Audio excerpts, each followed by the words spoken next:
thank you for joining WCAPS for the Carnival Queen Contestant discussion on peace and security.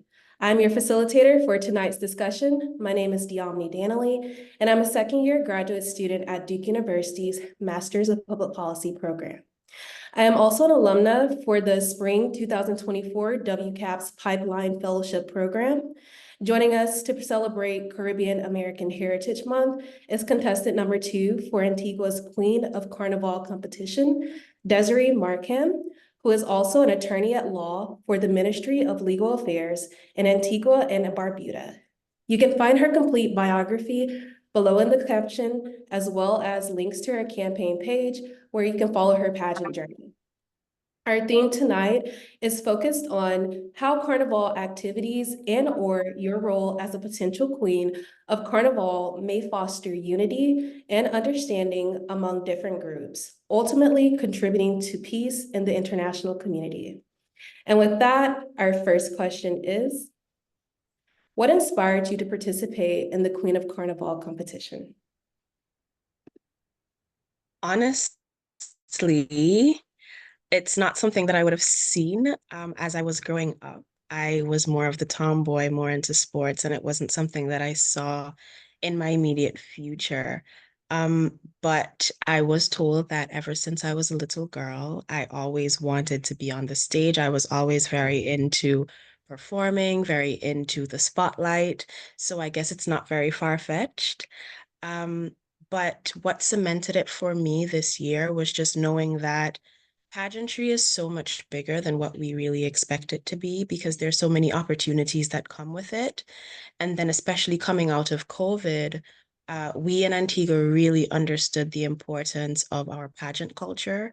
It has been around for decades, and the women who have been successful in this pageant, and I say successful because whether you win or not, you can be successful, right?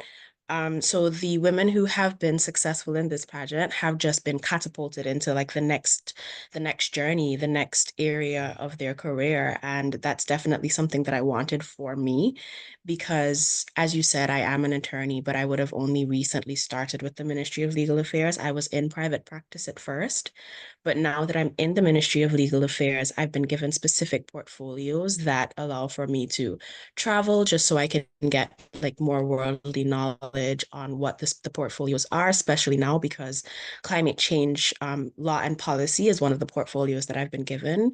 And so you know that the education, even though it's here in Antigua, is also outwardly.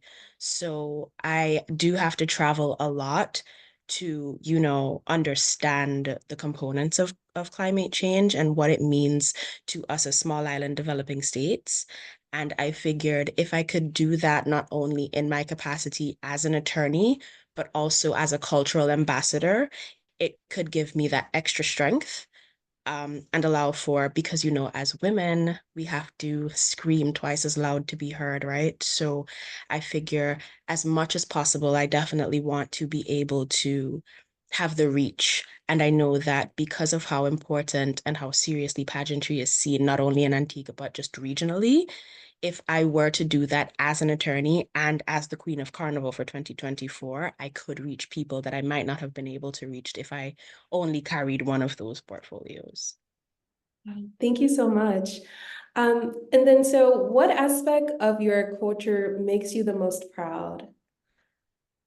I definitely think it's the longevity of it. It's been around for longer than I have been.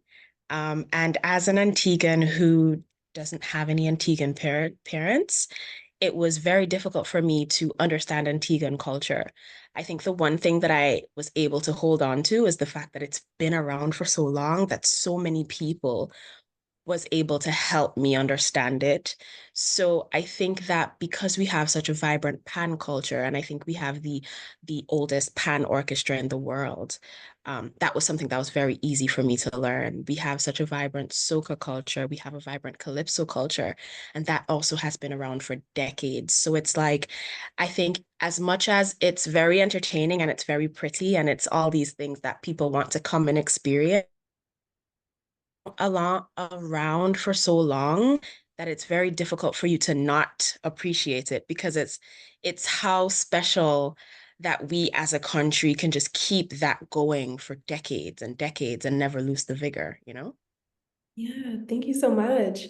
And so shifting a little bit to more so of peace and security, what does Mhm. peace and security mean to you in the context of the CARICOM region and broader uh, diasporic community? Peace and security definitely is important. I want to say it's important for Antigua and Barbuda, but it's definitely important regionally.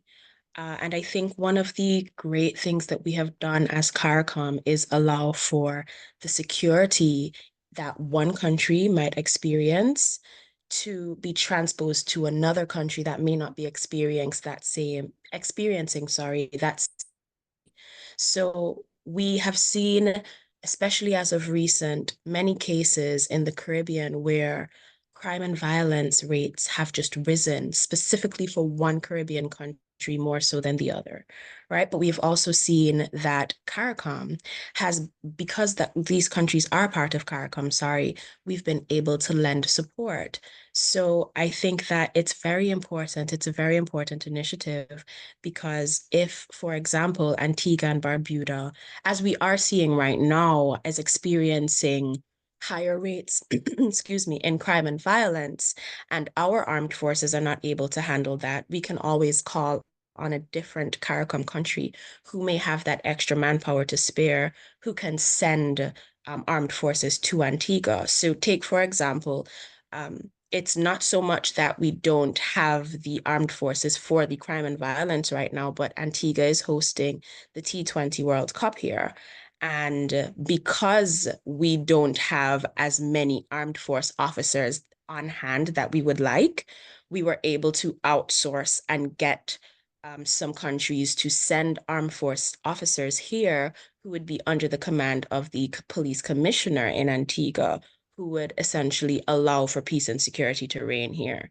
So I think it's very, very important that we acknowledge that, we can't do it alone. One hand can't clap, as we just say here.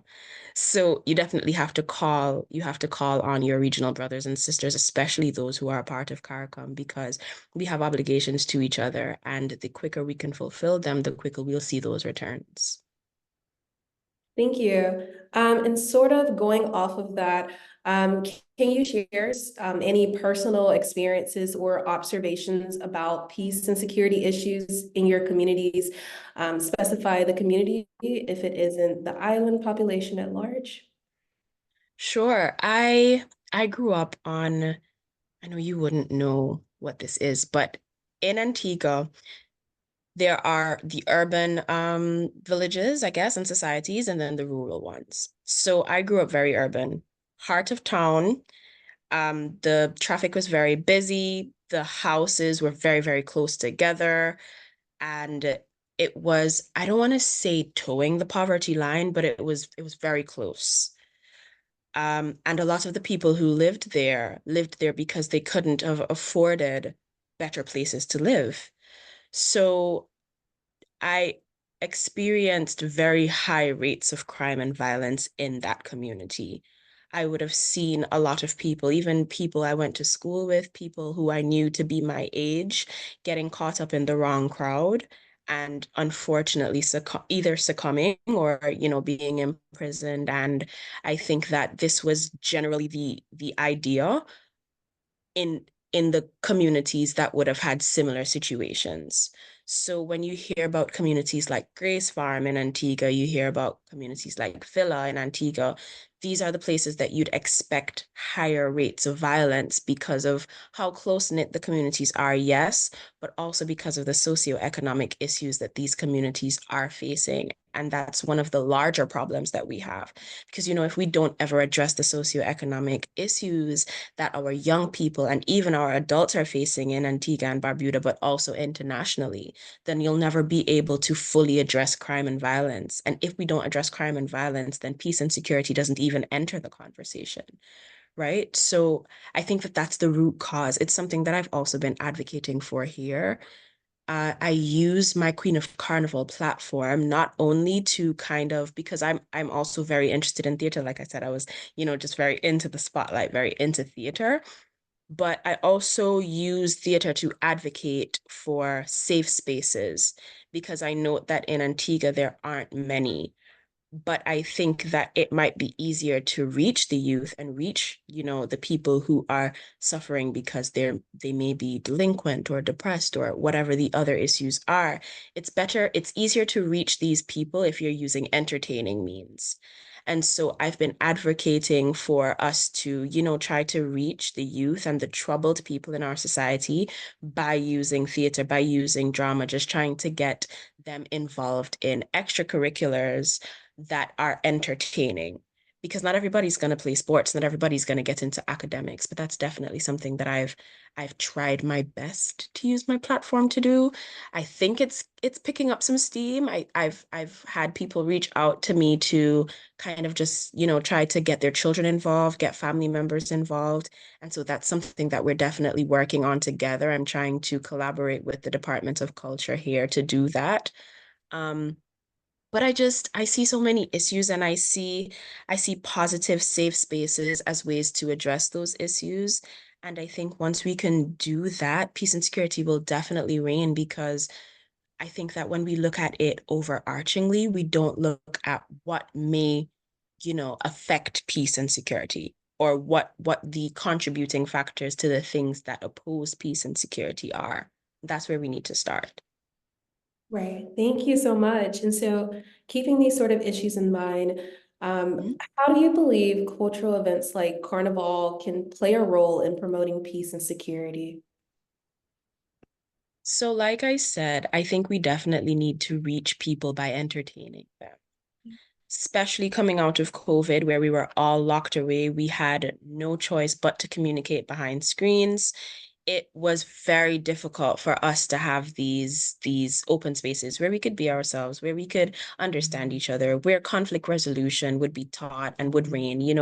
These are the things that we have not very much been able to do. But coming out of COVID, I think the year that would have immediately followed COVID, when we all came out of the lockdown in Antigua, we were very concerned with whether or not Carnival would have been as well attended because everybody was so used to being inside. Everybody was so used to being away from each other. We really wanted to know if it was that opening back up the country to such a large summer festival because it takes up the entire country. I'm telling you, it touches everywhere, right? We didn't know if it was something that would have brought people out, if people would have appreciated the culture anymore, if people were still so scared of COVID, if they would have been able to, come through with that. And then one of the other things that we definitely were considering as a country is whether or not the people who did come out would know how to behave because you don't want for people to be behind and locked away for so long that one off push or one off shove starts something that really could have just been avoided. But what we had to do was cross our fingers and hope that the love for the culture would have outweighed any negative thoughts or negative actions, and it did that. And I think because we've been involving the youth so much, it's definitely contributed to peace and security in that the youth are understanding the culture and understanding that if it is that they messed this up, there is no more culture.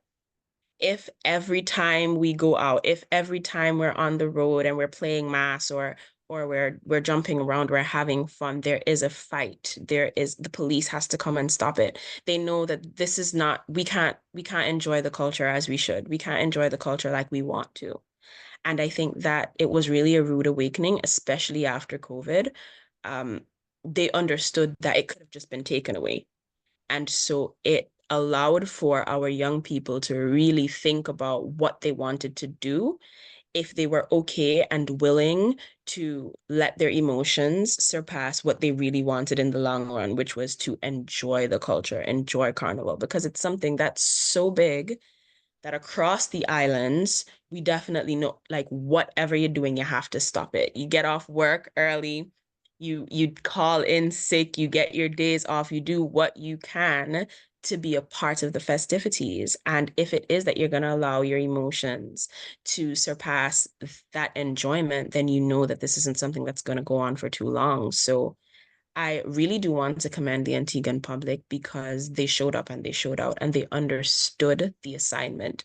They knew that coming out of this, especially when this is now a privilege, because it wasn't before, but COVID coming out showed us that this is not something that has to happen. It's something that we want to keep doing.